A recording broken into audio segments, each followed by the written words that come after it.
ભગવાન જગન્નાથજીની 142મી રથયાત્રા નિમિત્તે સૌપ્રથમવાર જગન્નાથ મંદિર ટ્રસ્ટ પરિવાર અને જગન્નાથ રથયાત્રા સમિતિના સેવાભાવી કાર્યકરો દ્વારા આયોજિત જળયાત્રા ભક્તિ સંગીતના સુરો વચ્ચે ગણેશ આશ્રમ ખાતેથી નીકળી ભગવાન જગન્નાથજીના મંદિર પરિસર શુભ મુહૂર્તે સંપન્ન બન્યા બાદ જળને વિદ્વાન બ્રાહ્મણોના મંત્રોચ્ચાર વચ્ચે અભિમંત્રિત કરવામાં આવી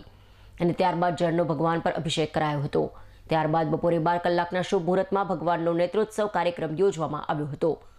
મંદિર પરિસર ખાતે પરંપરાગત માન્યતાના પ્રતિકરૂપ ભગવાનની તબિયત નાદુરસ્ત બનતા તેમની આંખો દુખવા આવી હોય તેની યાદમાં જગન્નાથ મંદિર ટ્રસ્ટના ટ્રસ્ટીગણ સહિત રથયાત્રા સમિતિના સેવાભાવી કાર્યકરો સહિત જગન્નાથ ભક્તો દ્વારા ભગવાનને નેત્ર ચિકિત્સા કરવામાં આવ્યા અને ભગવાનની આંખોને શીતળતા પહોંચે તેવા ભાવથી તેમના નેત્રો ઉપર મધ, ઘી, સાકર, તુલસી, પાન, વરિયાળી, જાયફળ, ગંગાજળ, કેવડાજળ, ગુલાબજળ જેવા કુદરતી દ્રવ્ય વડે ભગવાનની આંખે પાટા બાંધી આરતી ઉતારી ભગવાનને આરામ માટે મામાના ઘરે મોકલવામાં આવ્યા હતા।